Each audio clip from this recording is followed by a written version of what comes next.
Hello viewers, in this video we shall get to know about how to find the equivalent resistance for a combination of resistors.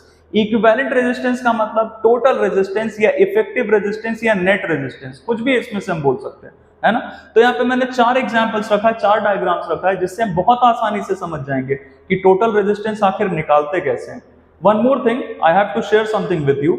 हर दिन मैं एक ना एक video जरूर upload कर रहा हूँ किसी भी टॉपिक से रिलेटेड फिजिक्स के। जैसा आप मुझे सजेस्ट करते हो कि हाँ इसमें दिक्कत आता है, तो मैं वो वीडियो जल्द से जल्द पोस्ट कर देता हूँ, है ना।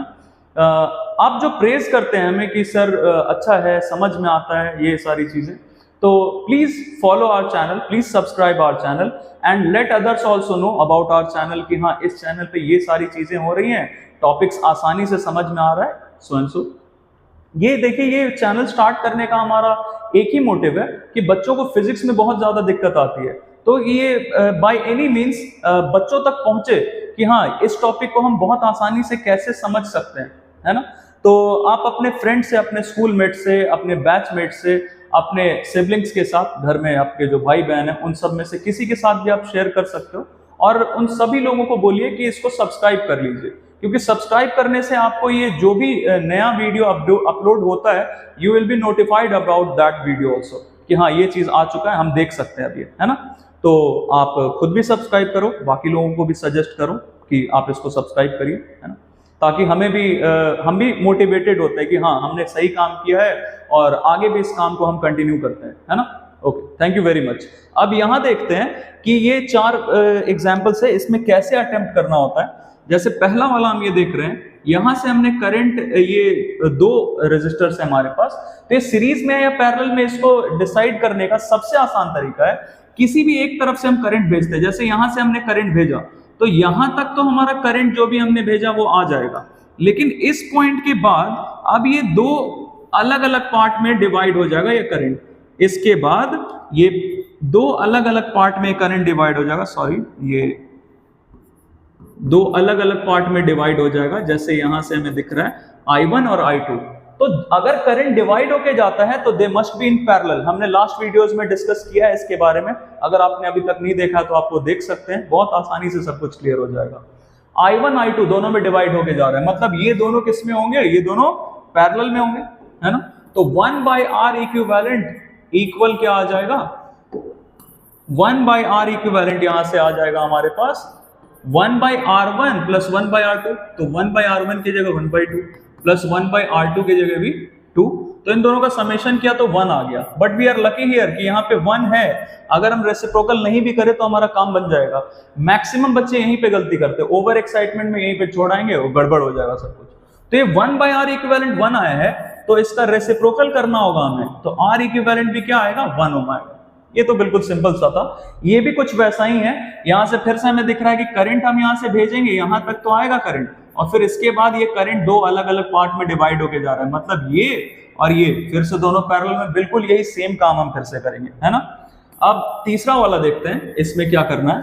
यहां जैसे हम यहां से दिख रहा है कि यहां से करंट हमने भेजा, यहां से करंट हम भेजते हैं, यहां तक तो वही करंट आएगा, लेकिन इसके बाद ये करंट तीन अलग अलग पाथ में डिवाइड होके जा रहा है, मतलब ये तीनों हमारे किस में हो जाएंगे, पैरेलल में हो जाएंगे, है ना। यहां से करंट आया I1, इधर I2 और इधर I3। तो अगर करंट डिवाइड हो गया मतलब पैरेलल में, तो फिर से हम वही काम करेंगे, 1/R equivalent equal 1/1 plus 1/1 plus 1/2। तो ये तो दिख रहा है 1/1, मतलब ये 1 + 1 2 हो गया, प्लस 1/2। तो 1/R इक्विवेलेंट क्या आ गया, ये 5/2। तो R इक्विवेलेंट के लिए हम क्या करेंगे, इसका रेसिप्रोकल करेंगे, दैट इज 2/5, मतलब 0.4 ओम, है ना। It's quite simple. तो अब जैसा ये लास्ट वाला हमें दिख रहा है, ये भी देखते हैं कैसे करना होगा। जैसे इस पे हमने देखा कि यहां से हम करंट मान लेते हैं, हमने भेजा करंट यहां से I, यहां से मान लेते हैं हमने करंट भेजा I। तो ये करंट यहां से I भेजेंगे तो इस पॉइंट तक तो करंट I आएगा, लेकिन यहां के बाद ये करंट दो अलग अलग पाथ में डिवाइड होके जा रहा है। तो करंट यहां से डिवाइड हो गया। अब देखते हैं, यहां से मान लेते हैं करंट आ गया I1, यहां से करंट आ गया I1। अब ये करंट यहां से, इससे भी वही करंट जाएगा ना, ये I1 जो इधर आया है, ये I1 इससे भी जाएगा, मतलब ये दोनों भी किस में, सीरीज में। फिर इधर मान लेते हैं ये करंट हमारा है I2, तो जो I2 इसमें आया है यही I2 इससे भी जाएगा, और कोई रास्ता ही नहीं करंट के जाने के लिए, मतलब ये 1 और 1 दोनों किसमें, सीरीज में। तो ये सीरीज में, सीरीज के लिए हम डायरेक्टली क्या करते हैं, ऐड कर देते, तो 1 + 1 2, तो ये रहा हमारा 1 + 1 2 ओम, और फिर ये 1 + 1 ये भी 2 ओम। तो ये दोनों जो हो गए हमारे, ये किस में हो गए, ये सीरीज में था आ गया, ये भी सीरीज में था आ गया, और ये दोनों आपस में किस में है, पैरेलल में, क्योंकि करंट यहां से गया डिवाइड होके इन दोनों में, तो डिवाइड होके जा रहा है मतलब पैरेलल, तो ये 2 ओम और 2 ओम पैरेलल में, तो 1/R equivalent equal 1/2 + 1/2 that is 1। तो 1/R इक्विवेलेंट आया है 1 ओम, तो रेसिप्रोकल भी करेंगे तब भी क्या ही आएगा, 1 ओम ही आएगा, है ना। तो इसमें हमें दोनों का एग्जांपल मिल गया, ये सीरीज का भी सेम करंट जा रहा है और ये दोनों आपस में पैरेलल भी, है ना। तो आई होप कि हमने जो इस वीडियो में डिस्कस किया है आप लोगों को अच्छा लगा हो, समझ में आया हो कि कैसे हम इसका न्यूमेरिकल्स अटेम्प्ट करते हैं इक्विवेलेंट रेजिस्टेंस फाइंड करने का। इसके अलावा भी अगर आपको किसी भी टॉपिक में दिक्कत है, नॉट ओनली करंट, इसके अलावा भी साउंड, रेडियो एक्टिविटी, इलेक्ट्रोमैग्नेटिज्म, कोई सा भी टॉपिक है आप मुझे बता सकते हो। I shall try to post a video on that topic also as soon as possible. Thank you very much.